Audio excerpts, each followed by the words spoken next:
I've got some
I've got something very cool and new that I'm doing, and I wanted to invite you to be a part of it. At Home with Mindy and Eric. Now, what is this? It's being at home with us. And it could be anything from us cooking and talking and laughing and pairing it with wine and music in our kitchen, or it could be us sitting and talking about different things that are a part of our lives, our travels, our careers, and we want you to share it with us. So join in, we'll post them up, and we hope to see you there. For now, enjoy At Home with Mindy and Eric. Hey, so Yeah. are you familiar with this podcast thing? I heard there's only like one or two out there in the world. Are you familiar with this? I've heard about it. I think it's pretty new. Maybe we could be one of the first ones to come out. You want to do a you want to do a podcast? Let's do a podcast. We'll come up with a cool name. Okay. Well, I saw a little intro video that you did there. Very nice, by the way. Thank you. You look banging today. Mm. And Hey. so I like the idea. I think this is great. So today, let's talk about something that is near and dear to us, right? And the reason Our why. cat. What's that? Our cat? Oh, yeah. I'd do 10 podcasts on the kitty. Okay, maybe in time. Yeah. Now that we'll be official kind of podcast type of people. Maybe we'll have the kitty on one. Yeah. All right. We'll do a kitty cam. But it'll have to move around after. The reason I got my boots on today with a lot of dirt on them, I got my hat on, I'm just kind of dressed down, than the fabulous self that you see walking around the house all the time, of course. Of course. We were out in the vineyard today in Napa Valley, and we were in Oakville. And my goodness, was it just a tremendous, beautiful morning, wasn't it? It was amazing. I mean, like mid 80s. I think I got a tan. Did I get a tan? You know what? I had to turn the lights up a little bit in the room because it was just, you were just, Yeah. couldn't see you. Your shoes got super dirty. I mean, Badge of honor. Super dirty. Yeah, it's a badge of honor. And mine didn't for some reason. So what does that say about you? I'm like a wild boar. I'm just rooting around the vineyard, What happens with you in the vineyard that I know, right? I was in the same vineyard, walking along the same path. Well, listen, we went to a studio last week for the Whiteboard song we're going to talk about. Yeah, right? yeah. My shoes got a little bit dirty there, They did not. Yeah, sure. yeah. So, what's the first thing that we do when we do anything? Like wine tastings, anything. Cheers. And we have a little bit of Whiteboard in your glass right now. I do. What? I have. It's getting real. Yeah, I think this is the second bottle of Whiteboard we've opened. So 2023. Cheers. There you go. Cheers. Cheers. All right, let's have some fun. All right. All right, so since we were in Napa. Yeah. I want to talk to you about, let's relive the story, because we were in Oakville, and if you're familiar with Napa, you're still learning it. You lived there for a year, but it's still a little confusing with all the appellations, right? And downtown Napa Valley is where we lived. Yes. Right? And then as you go up, it's Yountville, there's Coombsville, there's Yountville. St. Helena. Oakville. Yeah. Rutherford. Yeah. St. Helena, Calistoga. And up on the mountains are all the really cool stuff like Hallam Diamond. Yeah. Oakville is where we were today, and that is the place where Robert Mondavi is, Opus One, Screaming Eagle, Harlan, all that, just the best of the best. Yeah. Before we get there, we lived in right outside downtown Napa, right? Yeah. Do you remember? I know where you're going with this because you want to talk about where we started our business, which is the impetus for this wine. Yeah. Which is the impetus for our new project, Whiteboard. It was like a really important moment. So we were living. It was. We were living in Hollywood. No, where were we living? Oh, we were living in Manhattan Beach. Manhattan Beach. And we had the girls, and Jordan just graduated high school. Yep. So and went off, and so Madison was with us, and we moved to Napa. Yeah. I gotta say, living in Napa was a little crazy. Yeah, it was. And I worked there for so many years, and it was actually much different than I thought. Well, you worked there, but you didn't live there. You lived in Sonoma. I know. And I found that it wasn't like the best place to live, funny enough, where everybody thinks that it would be a cool place to live. I thought Napa was going to be amazing.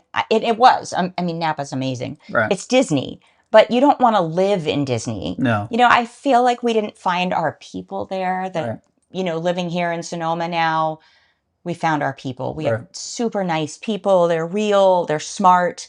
They're engaged. Well, and Whereas Napa was like kind of the haves and the have-nots. It was either, super foofy winery owners, or it was the people who were working in them that, were like in the right. vineyards. But the people I thought were all very nice. They They were were, they definitely were, all very nice. It just the people that were that owned a lot of the wineries and stuff would just come and go. But that's fine to me. And it was more touristy because there's only yeah, one or two roads, and all of that is totally fine to me. I don't have an issue with that. We have obviously a very famous little town now here in Healdsburg. Easy to say, right?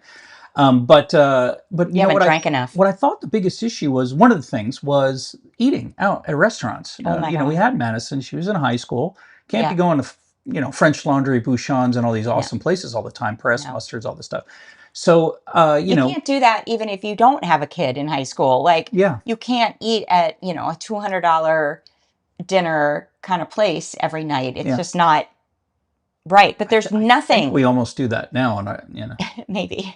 right. We cook a lot. Yeah. But I mean, it was either kind of McDonald's or a down and dirty like burrito place, or it was French Laundry, or, Torque, or Yeah, so there something was crazy. nothing in the middle. There was Right. no, place to go out and get a good whatever, sandwich, ribs, all that kind of stuff. Yeah. That was very interesting to me. But we lived in a little place called Browns Valley. Yep. Which is like kind of a little filet mignon of Napa there outside in Great. the Madison went to Napa High School. Yeah. And do you remember what was the best thing about the house we rented? Well, there were a couple best things. Okay. Yeah. The people we rented the house from. Yeah. Who was it? Do you remember? Yeah, I sure Of course do. you remember. Armand. So I worked with this guy at Kendall Jackson, Yeah. and he was the head of Screaming Eagle at the time.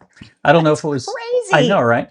So him and his wife had this house, and they were renting it out, and it was perfect for us. And we did a 1-year lease because we were coming in town for me to work at Vineyard 29 up in St. Helena, $300 Cabernet, and it was a 100-point Cabernet. It was the best wine of any winery I've ever worked for. Absolutely. Not to say that Gary Farrell was the best Pinot, absolutely, champagnes, all that stuff. But there was something about Vineyard 29 that was absolutely amazing. You know what I mean? I missed that wine. Oh my God. It was just tremendous. It still exists. We could still get it. I know. I didn't take enough on the way out. But I quickly realized it was a tiny little winery in St. Helena, and I did all I can do there. Yeah, yeah. It was about a year. You turned it around. And I left. Yeah. And then all of a sudden we're at home in Napa, sitting there going, yay, what do we do now? I know. You had a tour schedule. You're busy, right? Yeah. And Madison had a couple more years in high school, so we decided to kind of figure something out there. I always look back at that because, I think that, it's something that people talk about, that you should blue sky think, Yeah. that you should kind of dream with your partner about what your life should be, or, with just yourself, what should my life be? Right.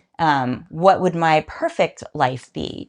And I love that we actually did it. Yeah. That we actually sat down with each other. I mean, and it's real. It really can happen. Yeah. Actually, what we put down on that whiteboard, Yeah.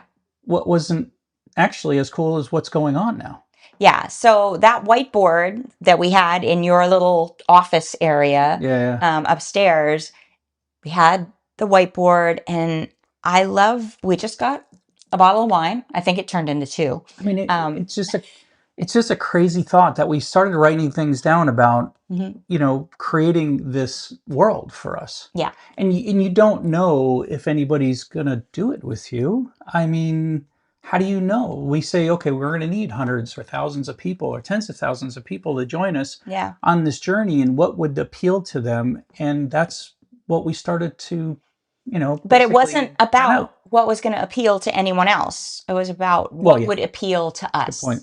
I mean, literally, we were sitting there kind of bearing our souls for what would make us the happiest. Right. It wasn't about our kids necessarily. We knew our kids would be fine. They're about to be out of high school. We got them. Your job was about making me miserable every day, about bringing boys home. That was easy. Yeah, that was, whew. Those days are over. Those days are over. Let's do another cheers. Yeah, cheers! Yay! Wait, let's do an applause, right? Because I think we need an applause on that No one. more boys. Yay, right? One's going to want to marry one of our girls one day. Hey, let's not even go there. I'm trying to have a good time right now. Okay, we're having a good time. Okay, so we're talking about guy out there that's worthy. Putting down our deepest emotions, our deepest thoughts, on this whiteboard. Right. And that's, I think, a testament to we actually did it. You know, people Yeah. talk about it, you read about it, you should, you know, look after what your perfect life is going to be, live your best life. We put it down in words, and Now- that was tough. Now, but we did think about it, that actually we had to live off of it a little bit, right? Right. We were realists. It's not like, hey, I want to like play with ants and no one's going to really, you know. Right. I want to be surrounded by bunnies every day and just, you know. You go to Bunny Island off the coast of Japan, I think it is, right? Yeah. One day. Oh, One day. Man, that place is crazy. But you also have to root your dreams in something that can make you happy also by, you know, still paying for life and all those things. Yeah. And offering a quality products. And I hate to say call them products, but like what you do, the songs and the show, it's a product, if you will, right? Sure. And the wine and all this stuff. And so the fact that you figured that out, and we were fortunate to launch our wine company, and everything started to really take off from there. It was a beautiful thing. Yeah, I always look back to that as kind of this pivotal moment for us. You know, we started our business, we decided to take a chance on each other, trust each other's talents, and work together. Yeah, as a husband and a wife team. Yeah, I've been told that's a no-no. I know. Been the best partner I've ever had in my life. I know, I agree. All right, cheers. Cheers! I just want to use the sound effect. I know, I love that sound effect. I know. Use it all the time. I just, you know, we should have it on in the house all the time. Okay, I'd like that. Hey, man, you made a great turkey burger. Yay! Yay! Yeah. Okay, so looking back to that, our little company, I think we put out our first wine the end of 2019. Right. Our first 2 wines. Yeah. And I do remember, I believe our first offering, one of the wines was called Imagine. And we thought that we were going to use the cool image of, you know, the New York City Imagine with all the mosaic. Yeah, and I'm not sure if a lot of people know that, but in New York City, is it Central Park? Yeah, it is in Central Park. I think up so. by the Natural Museum of History on the, I'm going to get this wrong, but west side. There, if you walk not too far from there, there's that little thing. I think I could. Yeah, it's like a mosaic, white and, you know, black and white Imagine, and I had that all teed up. I was so ready to put that on the label, and I think one of your guys, our winemaker, is like, "You can't do that, you knuckleheads." Now, by the way, I've been in marketing for wine forever.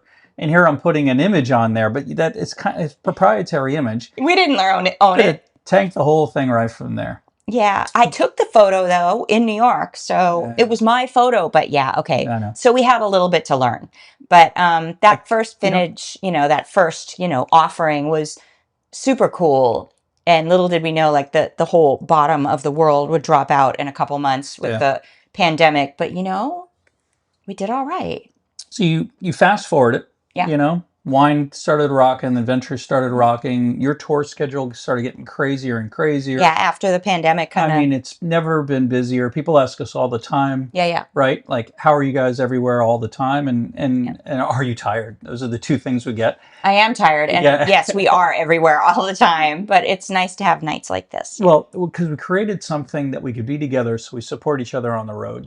Traveling or touring as a solo person. I was a solo business person before, and you were a solo artist before. Solo meaning, out in the world without I had my plus brothers that were my band. Yeah. Still do. It's still lonely. It's still the hotel rooms and all that stuff. So now we get to have fun. Every so often we're in a hotel room. We'll just stay an extra day if it's a nice place. Like, when you go out to Earl Klug's thing, man, and stay at the Broadmoor, I want to stay there for, 50 years. Cool place. Genius. And it's a beautiful thing. Totally genius. We still came up to something about 2 years ago and said, okay, we're doing great. Things are great. Awesome. But we need something more. You and I have a serious issue. I'm going to tell you right now, we have a serious issue. We do. We have many serious issues, like a back issue and my hip and all that stuff. But, sure. All right. It's totally different issues. You were sporty. You're paying for it now. Yeah, and I'm paying for it now. As long as you look fabulous, but And hey. Right? I'd marry that. We, you did. we wanted to do something, I mean, next level. It was a conversation we had well over a year and a half, 2 years ago, whatever it is now when this all came about. And we said to each other, we want to hit the next gear. The best song, the best wine that we can come across. And I know that we've been talking about this, and we got the best wine. Oh, yeah. You know, we've been out to the vineyard, that kind of stuff. But today was special for me. And last week was special for me because of the song in the studio. And today was special because it was like the first time that I was standing in that vineyard and felt a sense of excitement that it's coming in a couple months. Well, you were right there. You were bonding. Yeah. You were bonding with the grapes. Okay. But go ahead. What are you going to say? Well, I was going to say we started this kind of entree into excellence. Right. You know, we started this whole idea that you would create the most amazing wine that was in your power to create, and I would create the most amazing song that was in my power to create, and we would do it about the wine. And we're fascinated by people that are excellent. You and I just love excellence. We watch documentaries on the Rolling Stones or whatever. We love Thomas Keller because, he's one of the best chefs in the world. We just love Stevie Ray Vaughan. You love, excellence. Like who in jazz would be a great example? Miles Davis. Cannonball Adderley, Wayne Shorter. Right. David Sanborn. They're all just immense careers, immense. Lewis Hamilton in F1, for some reason, he's won more than everybody else. There's just Steph Curry. Can't watch him do that stuff enough. There's something absolutely fascinating, people at the top of their game. And you and I looked at each other and said, okay, we're not driving F1 cars, right? No. We don't have F1 money. No. We're not Steph Curry in front of tens of thousands of people every second. But we can push each other to greatness. In our own world. Yes. We could, And who knows if anybody's listening, drinking, whatever it is, because it matters to us, right? It does. It matters greatly, and it's an amazing thing to embark on. Go create the most amazing thing you can. So we created Whiteboard. Well, by the way, when you say that too, then the pressure hits. Like, I feel that. Oh shit! Right. We got to create the best song and wine that we can. Pressure's on. Create. Like, ooh, you know, then especially when you come out, so to speak, when you come out and say, Whiteboard is a thing, here we come. Yeah. Then you put it out to the universe and then you got to deliver. Yeah. Right. Which we've been working at the Whiteboard wine for quite some time. It's been maybe over a year now that we've been, behind the scenes and with winemakers and different, all kinds of stuff. So I got a question for you. Yeah. Got to raise your hand. Oh, come on. Mindi. Thank you. I knew you were going to get to me. Okay. So as a wine guy, you're looking for your very best possibility. I'm a civilian. I think most people are. How do you go about making the best wine you can make? I mean, you have to find, you're a winemaker. You have made some amazing wine. Made a couple would you make it, my life. or would you find how do you go about it? I think I think most people don't know. Good question. And because, it's not an easy thing and you got to know people, you could buy your way into things, but it costs a lot and at a high level. Right. And even if you buy your way into things, the magic still sometimes doesn't happen. You can get the best consulting winemaker, you can get the best vineyard, you could go buy something for $20 million and all that stuff. We have a couple quivers in our, couple arrows in the quiver. Nice archery. I mean, and I screwed it up. We have multiple quivers in our archery. You didn't know that? In our arrows. You can't have that. You have arrows in a quiver. You just pull that out of your... By the way, can you tell me something? Because you went to a much better college than me. What's a quiver? Do you know? Yeah, it's an arrow, right? No, it's an arrow, isn't it? It's an arrow. Yeah, but why would it have two words? A quiver and an arrow? Yeah. Lots of things have two words. Like orange and orange? No, you just pronounce it wrong. Tomato and tomato? Is that what you mean? Well, there's a song written about that. I know, right? Potato, it's potato. All right, now tomato, I got a completely bunny trail. Well, first, you gotta say to yourself, who's the best person to make it for us? Okay. And what's the best place that we want to start making it? Like, what's the absolute pinnacle? So the place is super easy.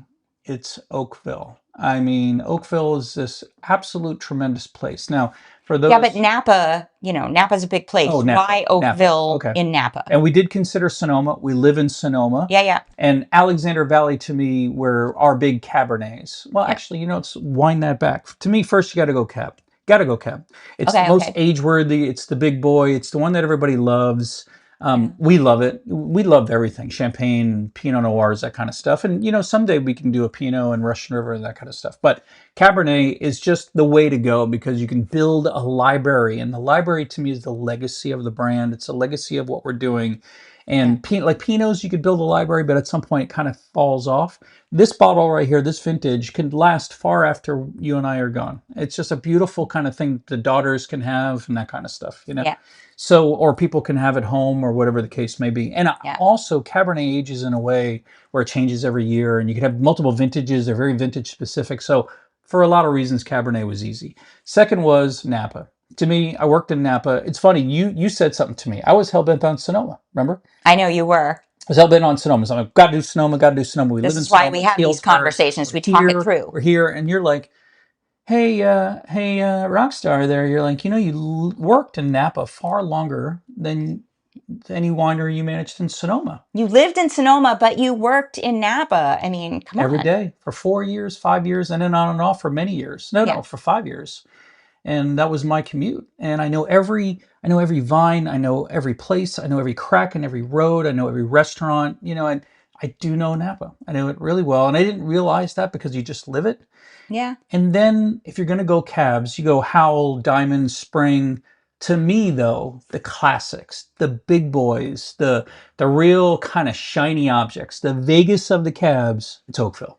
It's Oakville because you got Harlan, you got Mondavi, you've got Screaming Eagle, Royalty. you've got Silver Oak sitting right there, you got Royalty Opus sitting. One. Opus One. You got the Tokalon You Vineyard got in Nickel Oakville. and Nickel sitting right there, even though they push Rutherford on the edge there. The Tokalon vineyards, they're all there. And I don't know how this happened. We got a couple vineyard blocks for our Cabernet that sits literally overlooking Opus One and sits literally right next to Tokalon, Robert Mondavi. Mm-hmm. And I love that because Robert Mondavi is my mentor in the business, Yeah. right? He started his business in his early 50s. Yeah. He started Mondavi in his early 50s. To say that he revolutionized the business, and we're in our 50s now, and it's just a really perfect place. And it can create some of the biggest, most awesome wines in the world. It was fun to be there today just to see it. I mean, I'm standing in our vineyard. We don't own the vineyard, but obviously we got all of our fruit from the vineyard, made the wine from this vineyard. Right. I wish we owned the vineyard. But I'm looking out and there's Opus One. I mean, I could throw a stone and hit Opus One. I'm showing the picture right now. Oh, are you? And you can see right there, you can see Opus One in the background. I mean, it's the same, by the way, and it's the same everything, right? It's the same, what I mean by that is the same soil, same wind, same weather, same everything happens right in this vineyard. Yeah, it's not like it's the next hill over, or it's not like it's on the other valley with floor. wine. And with wine, that could matter. That could matter. Yeah, you know what I mean? Yeah. It could matter. So that was so awesome that we were there today. And we've been there, and I love that place. So anyway, to answer your question, that was easy. And then we have a very good friend of ours, Nick Goldschmidt, who's kind of, to me, he's a rock star. He's amazing. Cult winemaker. He's not a cult winemaker. He has his own brands and everything. This guy's been making wine for 40 years from New Zealand. He's funny.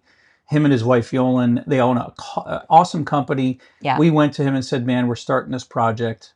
And you gotta ask someone who doesn't have the ego so big that they don't want to do it for you. They're not going to be the hero of it. And he just was like, this is awesome. I can't wait to do this for you. And we've had his wines, and they're some of our favorites we've ever had. So can I just say? So that's how it all came together. Every time, I love that answer because every time we go out with Nick Goldschmidt and his wife, Yolan. My goodness. I try to bring, you and I try and bring a wine that's going to bowl him over. Yeah. That's going to kill him. I think we brought a Barolo last time, and he went, oh, Barolo? Well, no, the Barolo was great. We're drinking the Barolo. It was amazing. It was like the Cordero de Montezemolo where we went to, with our adventure, right? Then he pulls out his cab from Alexander Valley.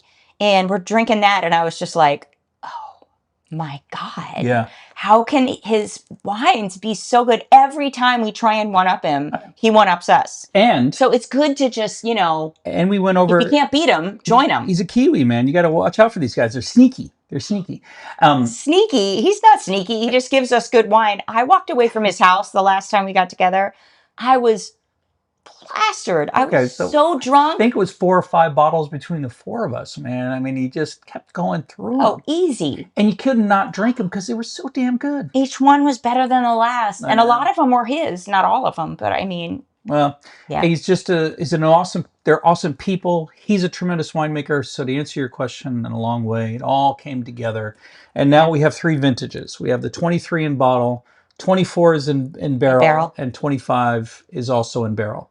And it's a baby, you know, it's just harvested, going through secondary fermentation and stuff. See, I love that And because it's just a fun story. You keep good people in your life. You worked with him 20 some years ago. 25, something like that. When we were in the same winery together. Yeah. Yeah. And you've always stayed friends with them, and we've been good friends with them for years. Yeah. I always feel like that's how I am with Bud Harner, who's managed me for 5 million years, you know, signed me to my first record deal. You keep people that you respect and that you love and that you trust in your heart, in your life. And we're very much those people. I love that Nick's a part of this. Like our kitty. Now let's shift that to the song, right? At some point you looked at me and said, okay, we got to come up with a name for the wine. And because every release is going to have number 1, number 2, number 3, number 4, number 5. Yeah. And I love what we do every month. If people are on our Whiteboard allocation list, you know, which means, you know, people are in a pecking order of how they get the wine, because we're only making like 400 bottles. Those should go pretty quickly. We send out a little journal entry where we are every month. I just love that because it makes me stop and think about what we're doing. But at some point, we had to come up with the name. We had to come up with the song. And that's kind of your expertise. Last time I checked. It is. Yes. It is. We're in the house that Jazz and Wine has built. That's right. So, and this is you, by the way, right there. That's right. Where are you? There you are, right there. Don't get creepy. I took this picture, actually. Oh, yeah, I could touch your butt. Yay! Don't touch my butt. No, it's my hometown. I know. It feels nice to be, you know, looking at Tampa Bay and the pier and the whole thing. That was Tampa Bay Blues Fest. We were rocking it. And you see Rodney's got the afro. Fro, man. Yeah, you got Arthur behind us here kicking. We didn't have Randy off to the side. I know Randy did get in the shot. He was rocking. He was rocking somewhere to my left. But the song. So talk to me about how the name of the wine came up, and then subsequently the song, and how we started. Now, we don't have a snippet for the song today, and I wish we did. We're almost there. It's almost done. You're putting the finishing touches on it, but let's kind of go. I'm getting ahead of myself. It till it's, I know I'm getting ahead of myself. So go ahead. Tell me about how the song started, because it was really cool. It was kind of an epiphany. Okay, so we came up with number 1, the beginning, as by the way, the title. Number 1. Well, look, sometimes you just have to be simple. I'm not a complex person. I like to write songs with, 2-3 chords in them. But number 1, no, how did you come up with number 1 if this was the one, first wine that we're making? The beginning. Yeah, I think that's... All right, yeah. That's a gimme. Okay, number 1. It's an awkward moment. I know. All right, go ahead. Look, I wasn't more thoughtful than that. So number 1, the beginning, just give it to me. When you said that to me, I'm like, I was waiting for like the Eagle and the Crow, or these stupid names for restaurants, Salt and Plow. And no, you're like, the beginning. I'm like, all right, you're mailing this in, aren't you? Peter White says, you can be too clever. Yeah, right. Okay. I'm like, are you doing this with me or not? I never want to be that person that Peter White looks at and goes, he's just being clever. He's just being clever. I can't speak like him, but that was a bad, I'm sorry, Peter, I would do better. But I didn't want to be that, But I feel like the very beginning for us wasn't the beginning of our relationship. That was, 13, 14 or more years ago. Right. But the beginning of our company was the beginning of us working together, of this beautiful new life that we created, that now we get to live. It's pretty amazing. So you've got to start at the beginning and kind of what that felt like. And I felt like that was a real thing to write a song about, that was palpable, that I could emote about what those, those hours were that we were Yeah. really sitting in front of a whiteboard with a magic marker and a glass of wine and like creating what it was. Yeah, So yeah, yeah. for me, I like to drive and not think about anything specific and It's let one of the things come few in. times that we're not around people and Yeah. we don't hear things in our ears a lot, you know? Yeah. I For mean, we me, would be horribly unhappy if we weren't around people and hearing things, oh, right? I mean, yeah. in 90, we need that 99% of the time. I know that. Yeah. But there is a 1%. Yeah, I think as a creative person, and you're one because you come up with all the artwork and you've created so many labels and so many brands, you get it. That you really do have to kind of get inside your own head. You have to allow space Mm. for something to come out. So I would take walks, drives, and just kind of let Now, that space do go. you write stuff down in the car if something comes up, or do you have something where you could speak onto it, or your phone, or how do you remember lyrics and stuff, or do you just come up with the concepts and then you got to get somewhere to kind of write stuff down? So in this, I actually, it's great to have a And phone that you can just sing and by the way, into. you typically write songs with other people. You love collaboration, I do. so this is one of the first I've seen you do on your own. I'm a pretty social animal, so I like to write with other people, but this was personal. This was us. So I wanted to write it on my own. So I literally started singing into my phone the melody and a few lyrics, and then got kind of a Oh. verse. I didn't have all the lyrics or anything, but I had the melody So and you had the melody. What comes first? It's always the the question that melody. everybody gives. Because some people, we've heard some famous musicians say the lyrics come first and they try to wedge the melody. And a Mm. lot of people say the melody and then the lyrics come afterwards. So, Okay, so I had one melody that kind of was the impetus with the lyrics. Sometimes they come together. right. Sometimes they're married. We're married. Hey, I check that. okay. Wait, wait, wait, Um, wait, wait, wait, wait, wait. Okay. we're married. Okay, so the Wow, my very bowl is still vibrating. is it? Um, so the words. Let's start at the beginning. Hmm. Kept ringing in my head. And I wanted it to be just super personal. Right. I didn't want it to be some, big opening to a song. It wasn't that. It was just us in a room with, a bottle of I wine. mean, the So, next song might do that. Might explode like AC/DC. Boom. And by the way, this isn't like a that. jazz Number song. two, the Yeah, the rocker. a rocker. No, but and this is not necessarily a jazz, pop, rock, whatever. You just went into it thinking you were writing a song, right? Yeah, I had no preconceived notions as to I'm going to do a blues song or a jazz song. Right. I usually don't. I just kind of go with what moves me. Yeah. So I had let's start at the beginning, and I wanted it to be just this almost just a conversation, that it was you and I sitting here like this and going over how we would make this happen. And we've said that before. The most powerful songs that we love are the ones that are most powerful that have a message. Hmm. It's interesting that in the first couple of sentences, it almost sets up an entire movie of a story. You know what I mean? Yeah. We know certain artists that could do that, where like Chris Stapleton, like when you listen to a couple sentences or verses, I'm sorry, I'm saying this incorrectly, like his first verse, Yeah. it's almost like you heard an hour-long movie and everything that just happened.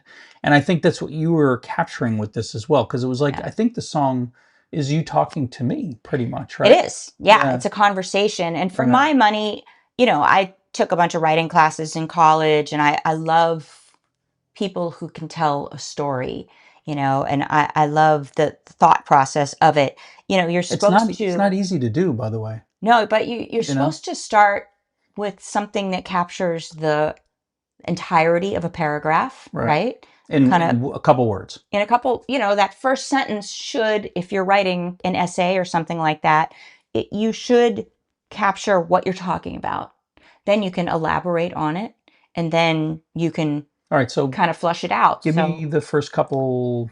so let's start at the beginning. Right. Make it from the heart. Okay. That makes sense. You know, uh, All right. you see, it. Heard it a few times. We'll write our perfect ending. Right. All we need's a spark. There you go. And the spark came from you when you put out the first thing about Whiteboard that we were going to do this. I remember that you called it a spark. Well, and you know And I what? was like, ah, spark, what a It beautiful happened, word. Like, what an emotive and word. it happened a couple times. It was then It on the inspired whiteboard, me. and also when we found out the whiteboard name was available. One of the hardest things in wine is to have a name that's available, because every knucklehead out there is like, oh, dog wine, or opus, I or love my mom, wine. pinnacle, or Yeah. yeah, I mean, every cool word has been used. Babbling brook, awesome peak, they all have been Bad used. girl The wine. worst thing you could do is put out a wine, and probably Bad Girl's been used. There's been blank, there's been no name wine, everything. The worst Yeah. thing you do is launch a wine with all these bottles and everything, and have, or a name of a song, or let's say, and you call it, Yeah. you call it something after another famous song, and yeah, it gets I screwed up. actually named an album Come As You Are, my Yeah. second album. And I still have people come up to me today and say, I loved your cover of Nirvana's Come As You Are. Obviously, they never heard the record because I've never covered Come Nirvana's as As You you Are, are, As You Were, As as I I want want you you to to be. be. I mean, Oh, look, wow. it's not going to Yeah. be a I roaring remember the saxophone. unplugged version of that. That So was it was awesome. awesome with the green Yeah, sweater. yeah, yeah. Okay. Yeah. So, not everyone puts it together that you weren't covering a song. But yeah, the beginning, I think All we right. got away with it. And obviously Whiteboard for the name of the wine, we're good. So we got to come up with number two, but let's not explode our heads right now. So, but No. okay, so let's talk about, you fast forward a little bit, you get into the studio just recently. You finally Yeah. got it all put together. You have a producer that's helping you out with this, John, Yeah. who's doing the piano parts and everything else, which is great. Yeah. These are all the highest level pros in the world. Sure. John was with Linda Ronstadt for a very long time. He's a Yeah. good guy. He's a phenomenal pianist, knows orchestral arrangements, the whole thing. Yeah, he can Right? do it all and has. And you go to create it, and we decided to go to a couple cool studios. Right? You went into some one little kind of a house of some Yeah. guy's room. Yeah. And I went with you because Not everything has to be sexy. the music doesn't care. I always say with wine, it doesn't matter if it's in a cool bottle or not. It's still wine. It's That's happy right. if it's in there, right? Taken care of. So you did kind of the guitar part, the bass part, the drum part, Yeah. right? In that studio. Yep. That's where those guys are. Yeah. But then the real cool stuff, and that was very cool, started to happen when we went to right outside of Beverly Hills. So were we in Beverly Hills? No, we were right outside Beverly Okay. Hills. It's called Century City. Right. And the studio is what that we were in? It's the Republic Records recording studio. It's only for artists who are on Republic Records, which you're smiling at me This because, tiny label called Republic? well, yeah, if you're a jazz fan, you don't know Republic Records. Who's But on this label? if you're a pop fan, you know that Taylor Swift is on Republic. T Swift? T Swizzle? T Swizzle is on Republic. Yeah, Ariana Grande. Ariana Grande. Thank you, next. How about this? The Weeknd? The Weeknd is on Republic Records. Okay, that's enough, right? Okay, so we were in the studio. They let me in because I don't know why. Well, the guy who runs it is a very good friend of yours. As is the girl who runs the record label, Wendy. Thank you, Wendy. And we went into the studio, and the studio that we were in, the Weeknd, and I don't remember which song it was, but I know.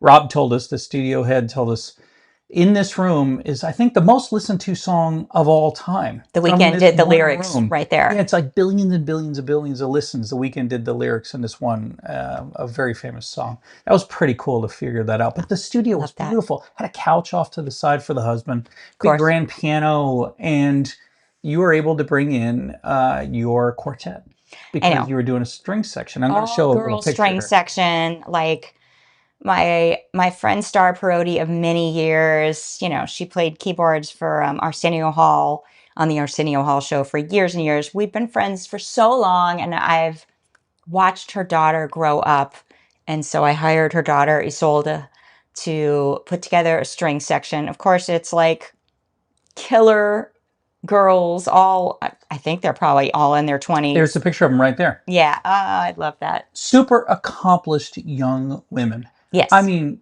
and the cello player, she was just spot on, killing, man. I mean, they were just and Isolde, she literally did Real close. She did the whole session, if you remember this. What's that?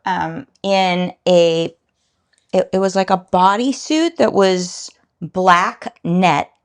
You could see everything except her undies and her bra. You know, I'm a guy. I don't notice You didn't anything notice like that. that? Yeah, of No, course you didn't. no. It was No. sparkly. You know why I didn't notice it? And honestly, I didn't, because she's the same age as our daughters, which has ruined everything in our 20s and 30s for me. I'm not saying, she was a sex symbol. I'm like 40s and on up. Okay, I gotcha. Yeah. I just thought she was just super cool. She's her own being. And I loved having these girls in, do their thing and make music with them. I love, kind of giving a little nod to the new generation. And it felt good to have, a room full of girls making music together. That doesn't happen every day, by the way. There was some moments that it was so cool, because when the strings are happening, there's something incredibly powerful with strings for the emotion of your song, right? Yeah. Your saxophone is what it is, right? It's big, it's loud. Even if it's soft, it still kind of commands a presence, right? Yeah, yeah. But there was a sweetness to the violins. There was a depth to the cello. I mean, it was so striking being in the room and listening to it while I was listening to you playing in the recording and you're telling them what to do. And it was amazing. The idea of coming up with a song that it's just you and me talking, like, let's start at the beginning, make it from the heart. Yeah. We'll write our perfect ending. All we need is a spark. And then just telling the story and building it and building it. And the strings come in. Like the fact that it can just be me and a piano starting off, talking to you, and then build it and the strings come in. That was my vision of how to create this bigger than life. You can create the emotion. Song. You can Absolutely. create the emotion, right? But it all has to work. The words, everything else, right? Yeah, yeah. And the song's not done yet. It's still kind of being baked. It's still in the oven, right? Just like the wine. Yep, yep. And so we're almost getting there. So it's a beautiful place we're in. Now, we're not going to release it. We're going to offer it in September. And we're going to ship it in October, November when things cool down. Yeah. Yeah. So that's special. That's just special because everything's coming together. We couldn't be more excited right now. Yeah. We have this little suitcase too, remember? Oh yeah, Whiteboard is going to come in your little suitcase. It's not a suitcase; it's a road case. It's a road case. So instead of having a wood box, which you may or not do, it's very cool. Your wine people do the wood boxes. They're cool, man. But how about this? But this is rock and roll. You want 2 bottles in my suitcase? Dun, dun, dun, Wait, there's no wine in there. Well, there's no wine in here. Yeah. We're getting there. But isn't that cool? I like it. Yeah, I love this thing. It says Whiteboard on it. It says Whiteboard on it. Collectible, right? Okay, so I got a question for you. Got to raise your hand. Right here. Mindi. Okay, thank you. The branding of Whiteboard. Like, I know how we came up with it. I know it's based on our, company starting and us sitting there at the whiteboard coming up with our lives that we're now living, which is amazing. Right. But how do you come up with the label? I mean, I think it's beautiful. I think to me, it was an easy design. I wanted something, the bottle is beautiful. It's a big bottle. It's substantial. It's sizable. Sizable. You're heavy. Welcome. But, with a wine brand like this, to me, the whiteboard, you want to use white, right? Because whenever people think of whiteboard, you think of a stark white, right? Sure. But I wanted it to be minimalist. I wanted it to be upscale and elegant. I love superhero movies and all that stuff. But I really love 007, Daniel Craig. I think it's just the coolest character in the world because he walks in with a tuxedo. Mm-hmm. That to me is this. That's what I had envisioned when I was designing this. He walks in with a tuxedo, but he's still badass. He still can do cool things. He's still someone that every woman wants to date and every guy wants to hang out with kind of feel, So, I like that, yeah. And I really envisioned 007. This is basically the 007 brand, if you will. This is the sexiness of 007. 007, but then you got to go high end on everything. As we learned from Thomas Keller or the great jazz musicians that you listen to, nothing happens overnight. 99% of this stuff is going on in the background, hours and tens of thousands of hours. So we got the best paper stock in the world. I did the best treatments with the little red foil on there with the #1 to highlight that. And we have the capsule right here. We took it off. And we actually had the capsule match to the color. We want to get geeky. Not all whites are the same. There's like 10 different whites, shades of white. And, Are you sure you're straight? Yeah. Yeah. You tell me, am I straight? Yeah, you're straight. Oh yeah. Your dad might be listening right now, so we don't want to. Yeah. Sorry, Dad. So if you have a capsule that's a completely different white than this, it will throw the whole thing off. So we had to create the label first, send it to France. France created the capsules for us all custom and brought them back in. So to me, not to bore everybody with the details, if you're going to create the best, you got to go after it on every level. The cost of things didn't matter to me. It was, how can I create everything perfectly as possible? And you and I will not achieve it. I don't know if we'll ever achieve it. I'm sure I'll move something around, change something on the next vintage. But this one vintage, I could not be more proud of and super happy about. And the wine is spectacular. The song, I know, is amazing. We're going to create a little booklet that will go with every wine that people buy, that have a little bit of the story, and of course the way to get access to the song where no one else could listen to the song, just our people who are on our allocation list. Yeah, it's not for the general public, just for our whiteboard allocation list. We purposely created this in a way where it was so small that only a select few people will be able to get access to it. And we'll pour it out there in the world and we'll grow it. And I would love to add another wine to it, like Sonoma and all that stuff. But at some point, in time, we'll get there. We'll get there. Okay. So we've been talking for a long time. Let's kind of wrap this little thing up, because you know what? We got to get somewhere tomorrow. Where are we going tomorrow?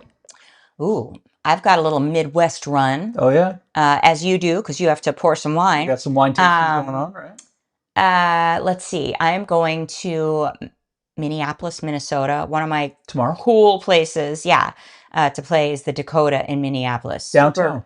Downtown, right next to Target. Yeah, Target headquarters, right there. Say there. it correctly, Target. Target headquarters. Yeah. And so we'll play there. We're going to do our wine tasting there. So you're going to work a little bit. Yeah. And then got to do it. City Winery, Chicago. Yeah. Great place, by the way. I love it. Great place. And they're doing a wine tasting. And, it's funny because they make their own wine, but they're such sweet people. They're like, no, we want you guys to do your own wine tasting. I think that's amazing that they let us do this again and again. So. And you're going to Summerfest, man, which is like the coolest, biggest festival on the planet. So July 4th, Summerfest. I'm putting the outfit together right now. Red, white, and blue, baby. What you're wearing right now is banging, baby. I sounded like Austin Powers. Yeah, baby. Yeah, baby. When did you get kind of... Twins, Basil, twins. When did you get kind of creepy and... What were the twins' names? You can't say it. Oh, I can't say it, but I know what they are. Twins, Basil. Twins, Basil. Like Austin, we need to go. Twins, Basil. That movie keeps giving. All of them keep giving. I could watch those movies again and again and again. Yeah. Thank you, Austin Powers, for great movies. So you're going to be at Summerfest where there's like 20 stages going on at once. I'm embellishing. Yeah. Stages going on at once. Oh, there's a lot of stages going on at once. You're on one of them, and it's going to be awesome. It's going to be amazing. July 4th. And right after my show... Fireworks. So I'm ready. I'm ready to go. I even for us. I took out my song Freedom from so long ago. Oh, wow. So...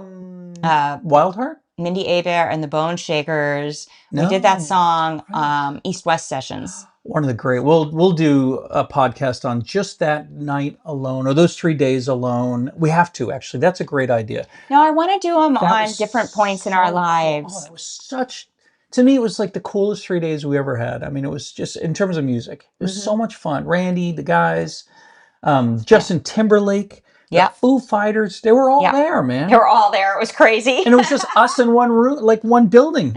I know. I was playing with Justin Timberlake and his kid. And his kid. I was playing with his kid in the lobby. Yeah, I had to fish Third out because I needed him to record something. And I'm like looking around for Third. I'm like, I need drums. I need drums. Where is he? He's in the parking lot. Out in the parking lot in David Grohl's car. Like, yeah, sing.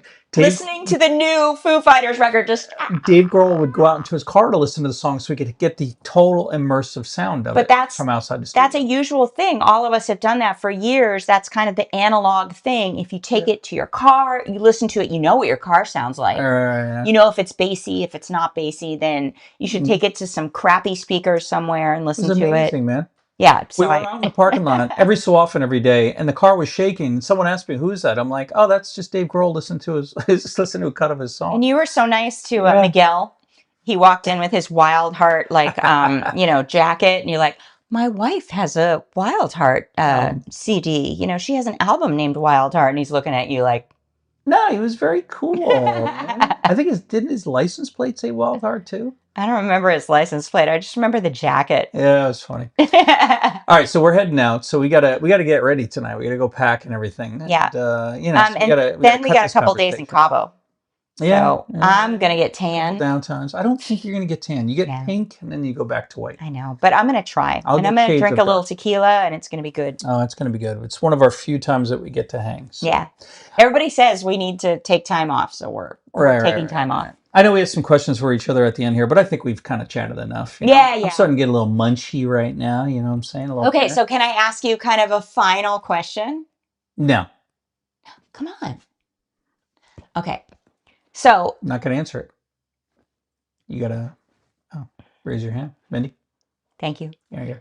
Okay, so we're creating what our cult wine would be in Whiteboard. Mm-hmm. We're creating a song and a bottle of wine. Number one, the beginning. We're starting this. We're going to do it every year. By the way, I know all this. I've been there. So obviously you've been influenced by different wineries, different cult wines. In Napa, there are quite a few cult wines. Around the world, there are some cult wines. You going to land this plane? What are your favorite cult wines, or do you have some top ones? Yes.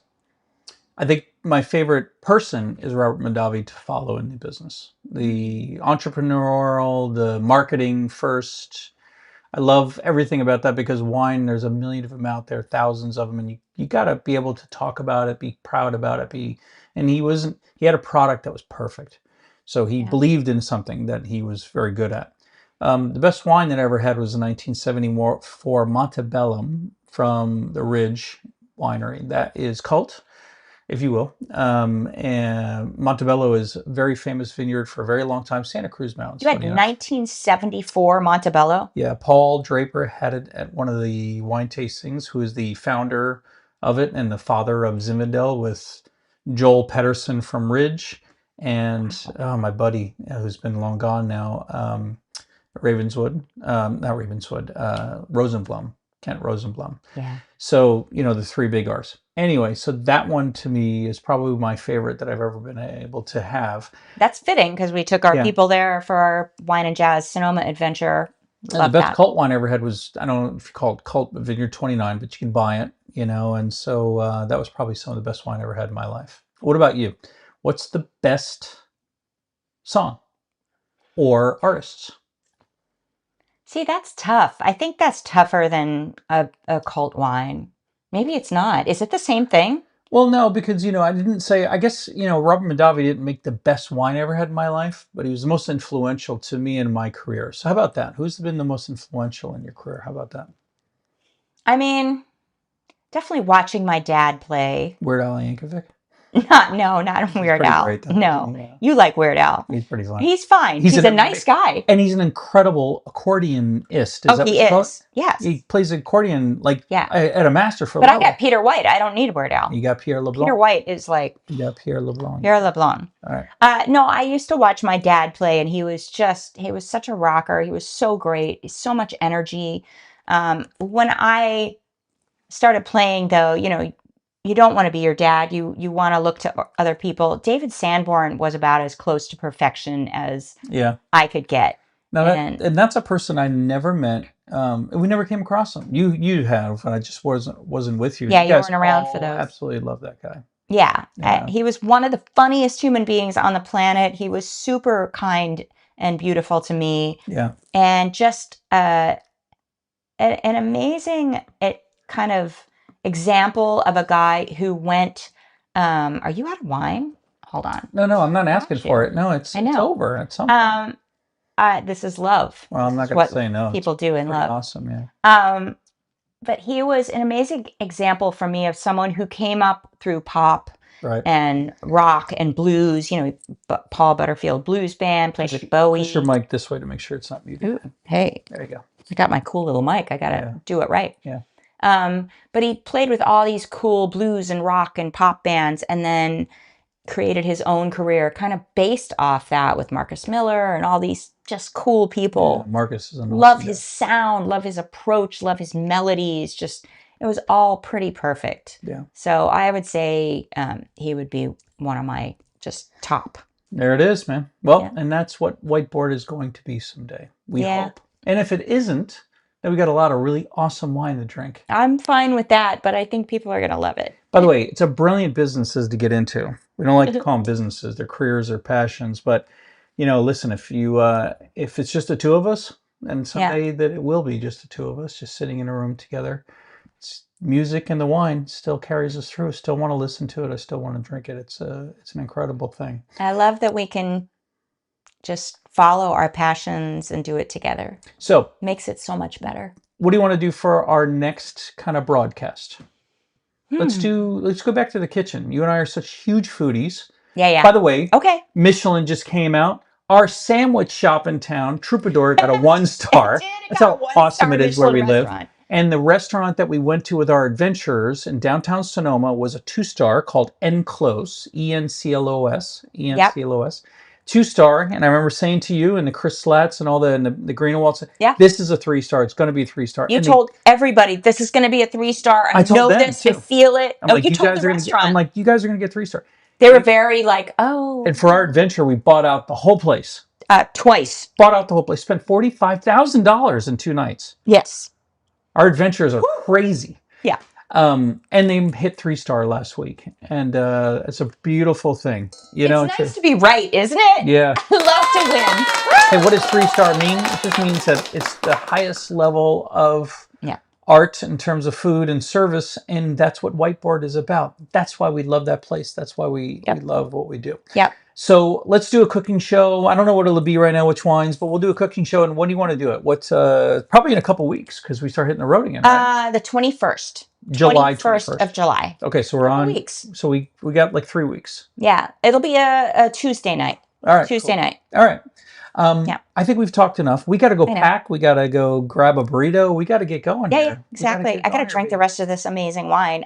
We haven't drank a lot of it because we were busy making it and writing songs and creating. My glass is 3 times the size of yours, and I just drank a whole goblet of it. So I just caught up. I gave you more because I like to get you drunk. I caught up. Yeah, I'm an easy guy. Yeah, it's easy.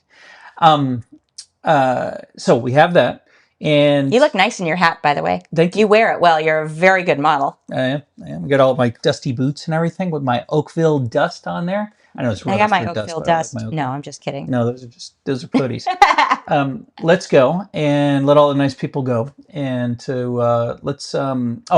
if people want to join the Whiteboard allocation list, I think we're up to like 400 people and we have 400 bottles, maybe that.